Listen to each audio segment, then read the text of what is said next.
Saatnya Anda ikuti Talk Show Indonesia Sehat persembahan Bio7.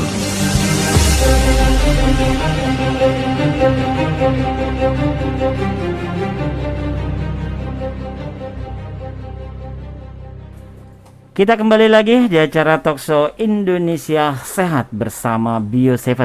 Dan juga hari ini kita kedatangan Dr. David yang akan menceritakan pengalaman beliau ketika terkena virus COVID-19. Dan kita tetap mengundang interaktif Bapak Ibu sahabat Bio7, boleh WA ataupun SMS ke nomor 0811 1922 333, atau yang mau melihat di Facebook kita boleh, mau melihat Dokter David seperti apa, Dokter Endang seperti apa. Kalau saya udah bosan kali ngeliatnya ya. Boleh langsung ke Indonesia Sehat UP Facebooknya, atau Aku dan Jamu Tetes Indonesia. Hari ini kita sengaja geser dulu host fenomenal Bung Hasan biar kita bisa mendengarkan lebih lanjut pemaparan dari Dokter David. Udah kembali tadi sebelum ke Wisma Atlet nih, saya pengen ceritanya tuh biar berurutan gitu kan ya. Ketika sudah dokter meyakini bahwa ini positif, terus apa tanggapan dari keluarga, Dok? Iya,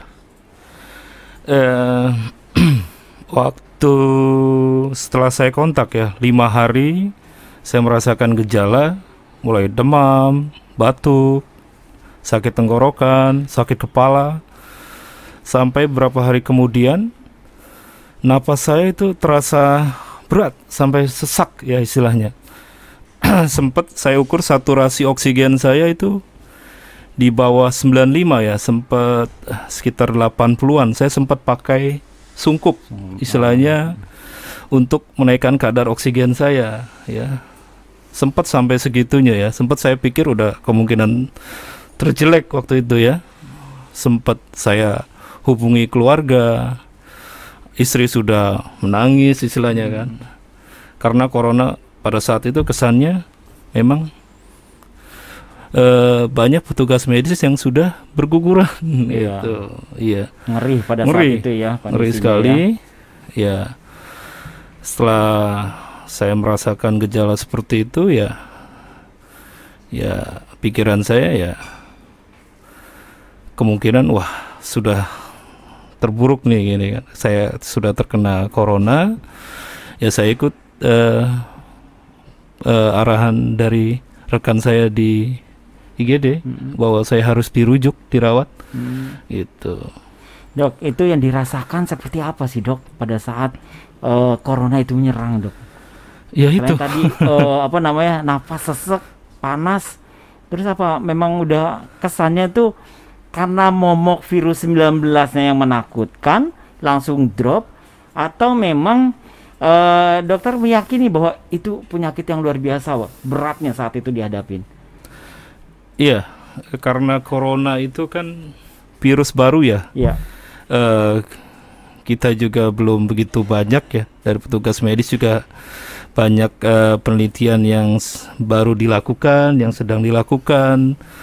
Ya kita berpikir bahwa ini virus memang real, ada gitu. Kalau bagi petugas medis ya, ya kondisi saat itu ya corona itu memang menakutkan sekali.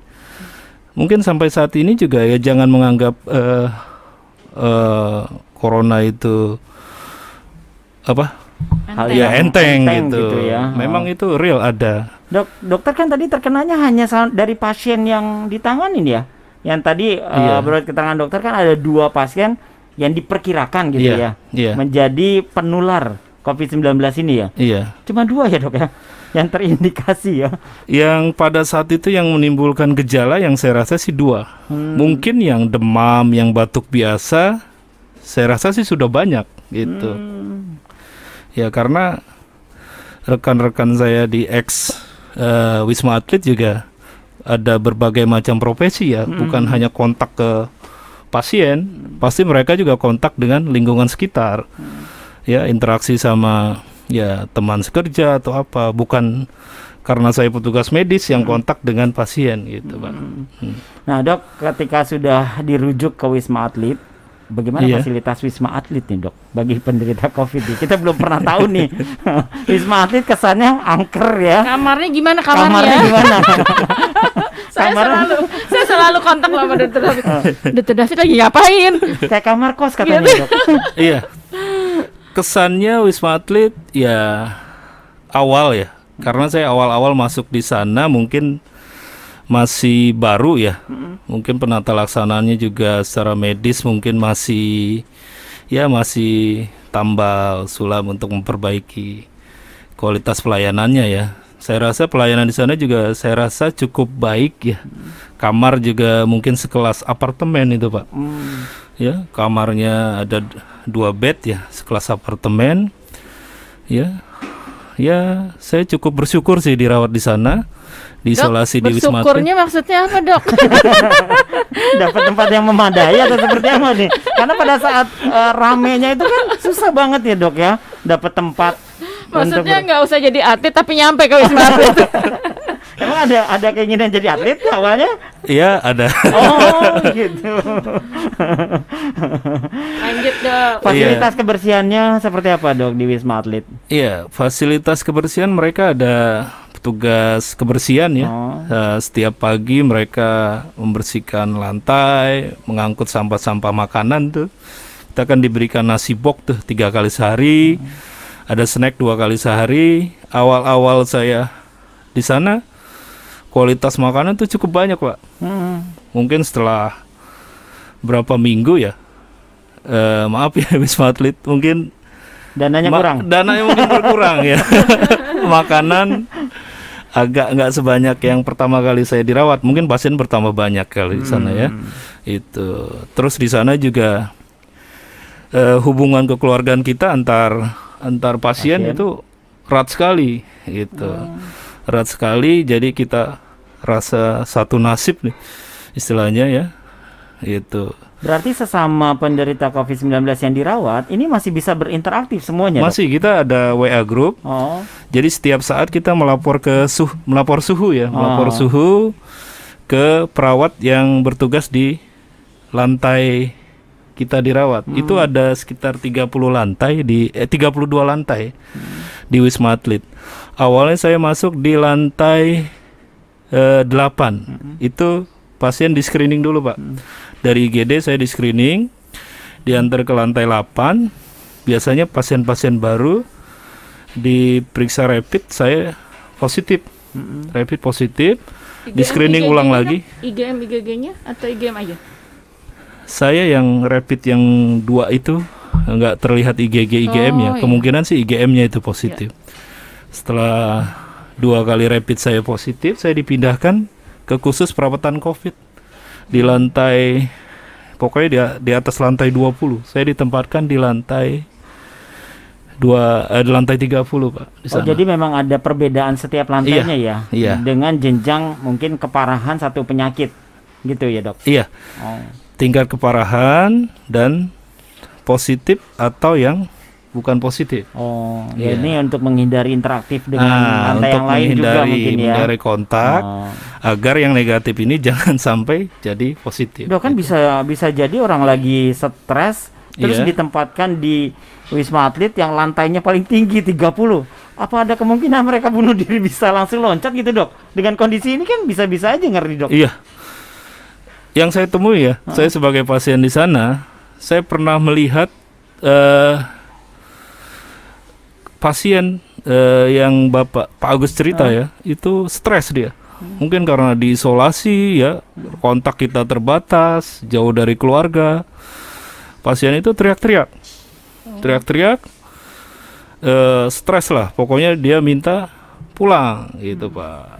Setelah didatangi perawat ya, istilahnya disuruh pengertian. Ya kalau mau pulang ya harus ada tanda tangan. Itu boleh nggak kita bawa handphone di situ? Boleh, Pak. Boleh. Boleh. Berarti masih bisa dong interaktif dengan teman-teman, keluarga segala macam, masih bisa lah ya. Bukan dalam artian isolasi benar-benar tanpa ada handphone gitu ya, Dok ya. Wah, itu itu ngeri kalau udah kayak gitu, udah kayak di dunia lain gitu. Iya. Televisi gitu ada juga di Wisma Atlet. Televisi kalau lantai saya tidak ada ya. Semua juga tidak ada televisi, kita hanya pegang handphone.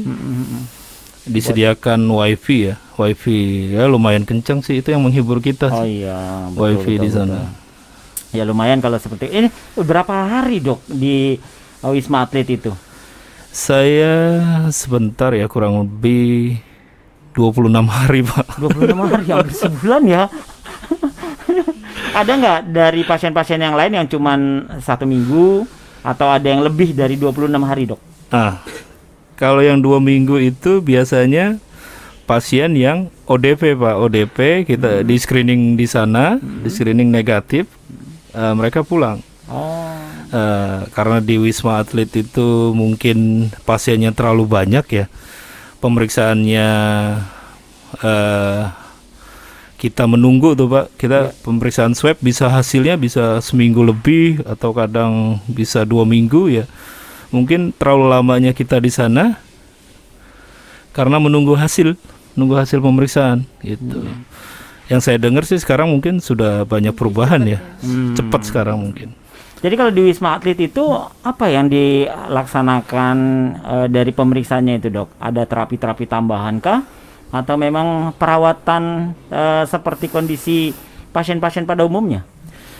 Iya, yang saya rasakan di Wisma Atlet ya, saya diberi obat setelah hasil rapid saya keluar ya.